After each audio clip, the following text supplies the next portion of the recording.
बरं का बालमित्रांनो, आज मी तुम्हाला एक हनुमानाची वेगळी गोष्ट सांगणार आहे.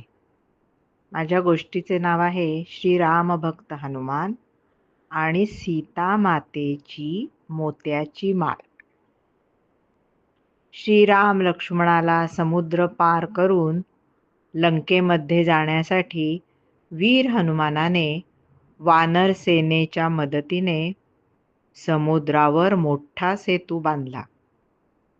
हनुमानाची निस्सीम रामभक्ती, बुद्धिचातुर्य आणि महातेजस्वी शक्ती यामुळेच हे अशक्य अवघड काम शक्य झाले. पुढे रावणाबरोबरच्या घनघोर युद्धामध्ये वीर हनुमानाने आपल्या तेजस्वी पराक्रमाची शर्थ केली.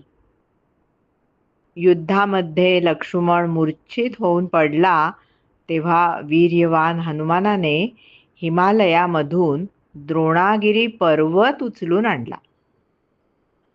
पर्वतावरील औषधी जडीबुटीने लक्ष्मणाचे प्राण वाचले.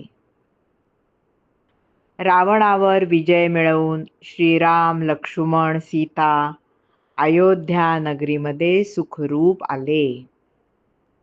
माता कौसल्या, कैकेयी, सुमित्रा, बंधू भरत, शत्रुघ्न आणि सर्व अयोध्यावासियांनी श्रीराम सीतेला राज्याभिषेक करून आनंदाने सिंहासनावर बसवले. एक दिवस हनुमान राजा श्रीरामांना भेटण्यासाठी अयोध्येमध्ये आले. श्रीराम सीतामाता या दोघांना हनुमानाने मनोभावे नमस्कार केला.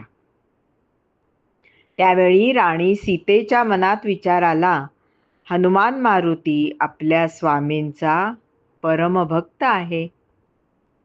एवढा सेवानिष्ठ कर्तव्यनिष्ठ भक्त आपल्या स्वामींचा तेवढाच लाडका देखील आहे. आपण त्याला प्रेमाची भेट द्यायला पाहिजे. असा विचार करून राणी सीतेने आपल्या गळ्यातील मौल्यवान मोत्याची माळ हनुमानाला दिली आणि ती म्हणाली, हनुमाना, मी तुझ्यावर प्रसन्न झाले आहे आणि माझ्याकडून ही मोत्याची माळ तुला बक्षीस देते आहे. ती माळ हनुमानाने घेतली आणि समोर जाऊन बसला. माळ खालीवर करून पाहिली. नंतर एक एक मोती काढून तो फोडून बाजूला टाकून द्यायला लागला. असे करता करता माळेमधील सर्व मोती हनुमानाने फोडून टाकले. हनुमानाचे हे वागणे सीतामाता दुरून पाहत होती. राणी सीतेला खूप राग आला. मी एवढ्या प्रेमाने दिलेल्या माळेचे तू हे काय केलेस? प्रत्येक मोती फोडून टाकलास? ती रागाने हनुमानाला म्हणाली. तेव्हा हनुमान सीतामातेला म्हणाला, या माळेमध्ये कोठेच माझा राम मला दिसलाच नाही. कोणत्या तरी मोत्यामध्ये माझा राम दिसतो का ते मी पाहत होतो. ज्याच्यामध्ये राम नाही ते सर्व मी टाकून दिले.